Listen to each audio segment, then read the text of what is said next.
दराना नमस्कार दराना। दोस्तों, एक और बारी फिर से आप सभी का तमाशा भवन चैनल पे स्वागत है। आज हम टॉप 50 क्वेश्चंस जो हैं वो प्रैक्टिस करने वाले हैं और ये वीडियो उन सभी के लिए बहुत सूटेबल रहेगा जो किसी भी म्यूज़िक से रिलेटेड एग्ज़ाम की तैयारी कर रहे हैं, चाहे वो टीजीटी हो, पीजीटी हो। बीपीएससी म्यूज़िक का भी एग्ज़ाम अभी होने वाला है, कल ही इवन नेट का जो एग्ज़ाम है और बीपीएससी म्यूज़िक का जो एग्ज़ाम है वो होने वाला है। तो अगर आप इनमें से किसी की भी तैयारी कर रहे हैं तो ये वीडियो आपके लिए बहुत हेल्पफुल होने वाला है। तो चलिए शुरू करते हैं।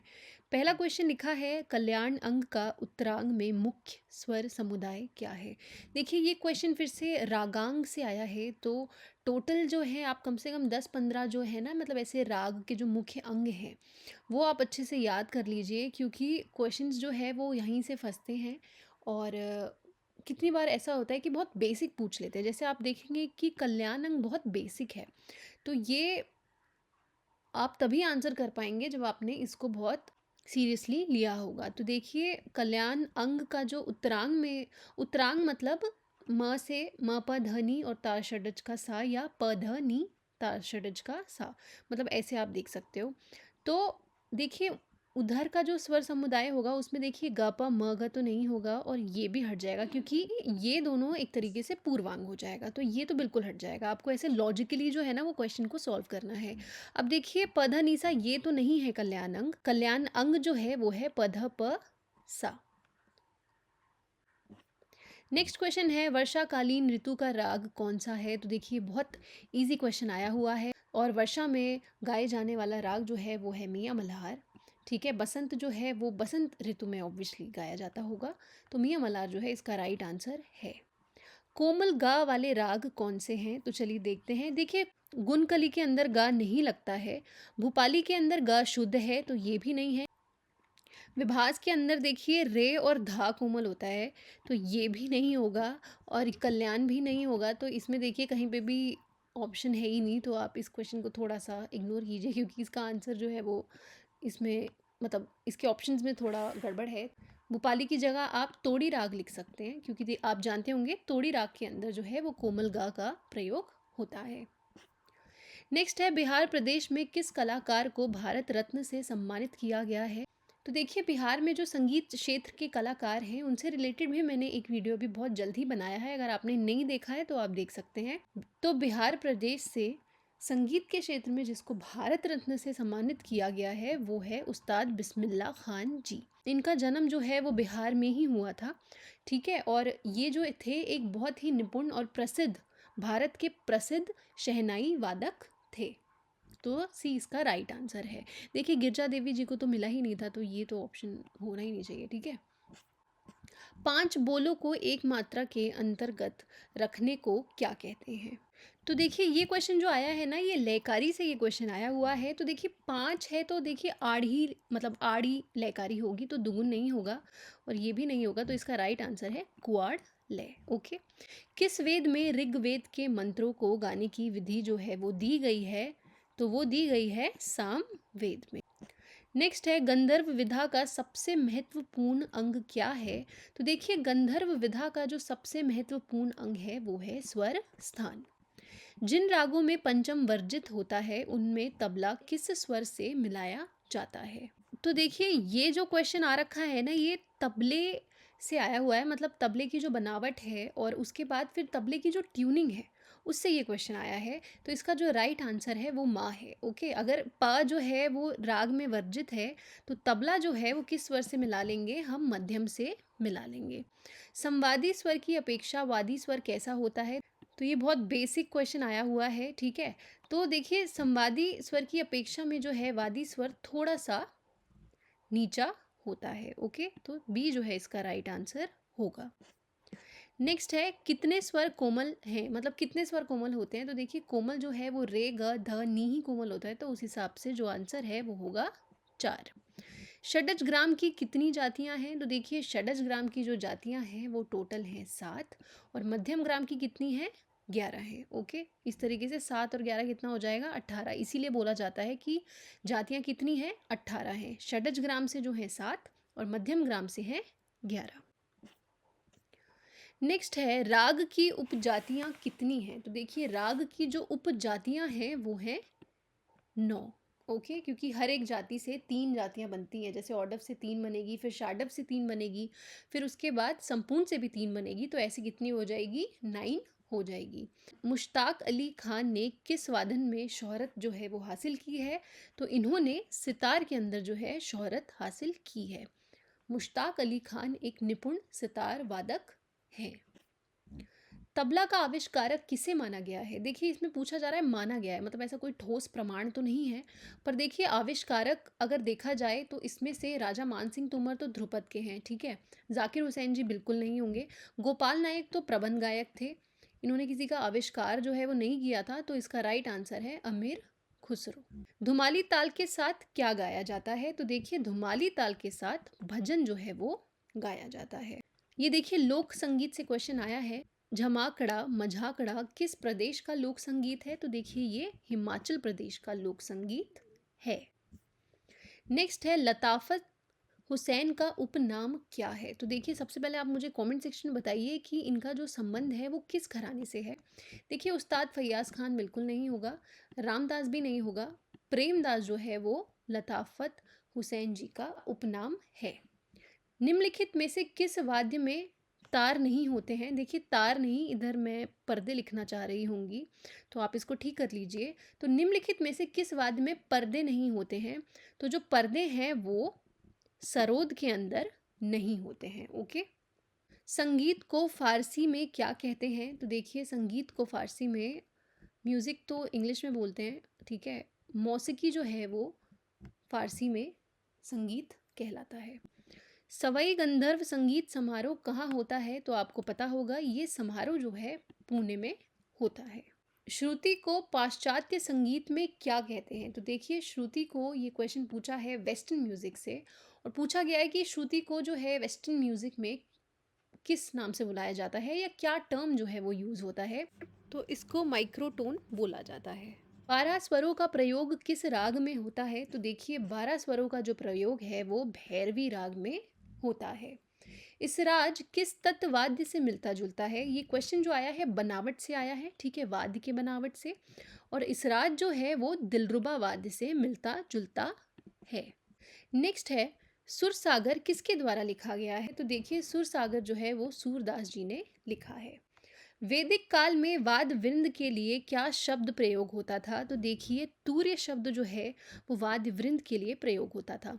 आपको कंफ्यूज नहीं होना है कि वाद्य वृंद तो कुतप से होना चाहिए, बिल्कुल होना चाहिए, पर इधर वैदिक काल के संदर्भ में पूछा है। अगर यहाँ पे भरत काल में होता तो कुतप सही था, पर अगर वैदिक काल में पूछा है तो इसका राइट आंसर होगा तूर्य। स्वर मेल कला निधि में कितने अध्याय हैं? तो इधर जो क्वेश्चन आया है ग्रंथ से आया है, तो चैप्टर के बारे में पूछ रहे हैं कि इस ग्रंथ के अंदर कितने चैप्टर हैं। तो इस ग्रंथ के अंदर 5 चैप्टर हैं, ऐसा माना जाता है।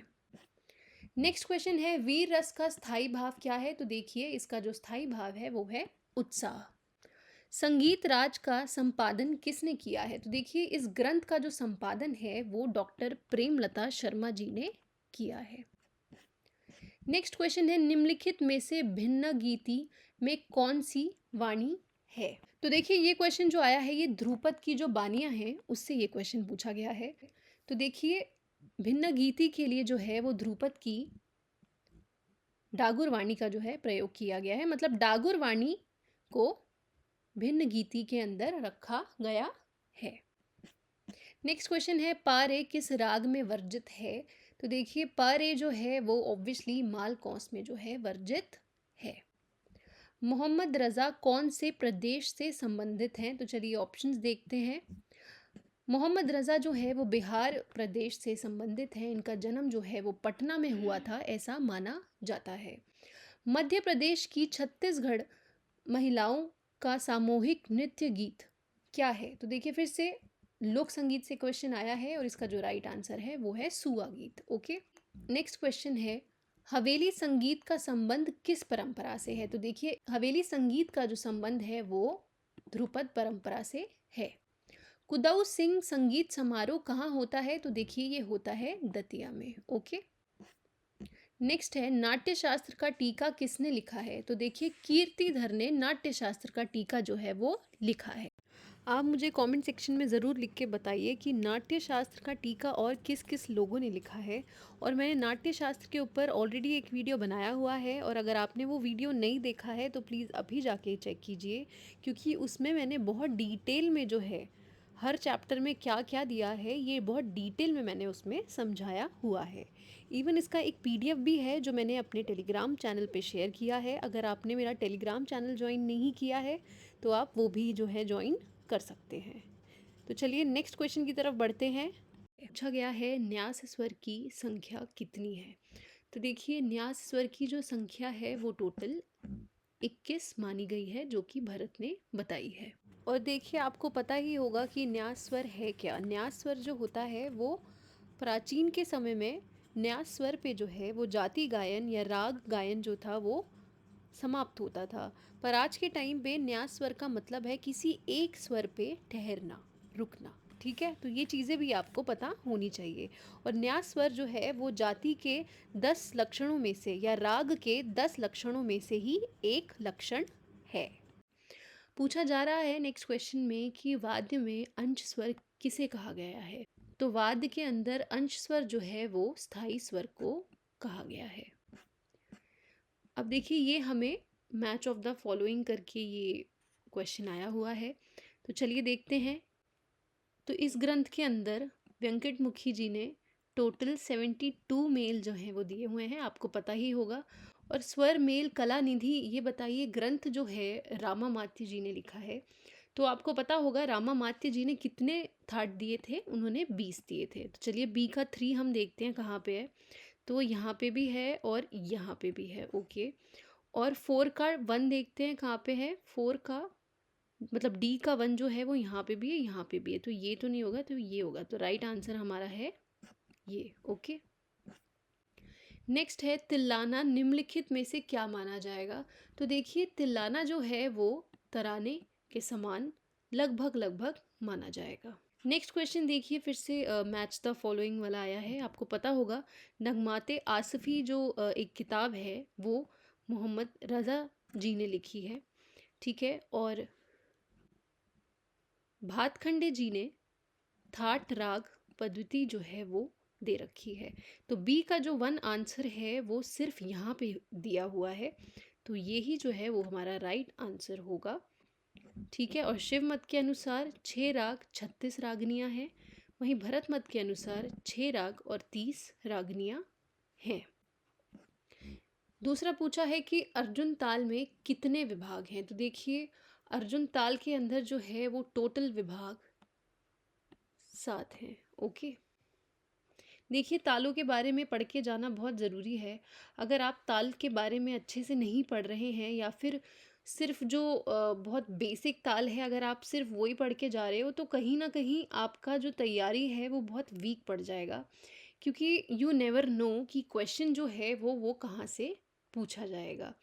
तो इसीलिए आपको जो राग है या फिर ताल है, मतलब दोनों, ये दोनों जो आपके संगीत के क्षेत्र में जो ये यूनिट्स हैं, ये आपकी बहुत अच्छे से जो है वो प्रिपेयर होनी ज़रूरी है।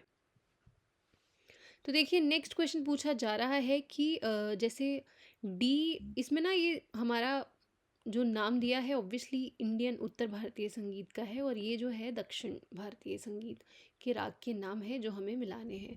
तो देखिए आभोगी कांगड़ा को कर्नाटक संगीत में आभोगी बोला जाता है, काफ़ी को खरहर प्रिया बोला जाता है। तो चलिए डी का 1 देखते हैं कहाँ है। डी का 1 यहाँ है और यहाँ है, तो इसको पहले हम हटाते हैं, ओके। और बी का 4 कहाँ है। तो देखिए बी का जो 4 है वो सिर्फ यहाँ है, तो ये राइट आंसर है। तो कलावती को जो है वो वलजी बोला जाता है, और अहिर भैरव को जो है वो चक्रयाकम बोला जाता है, ओके।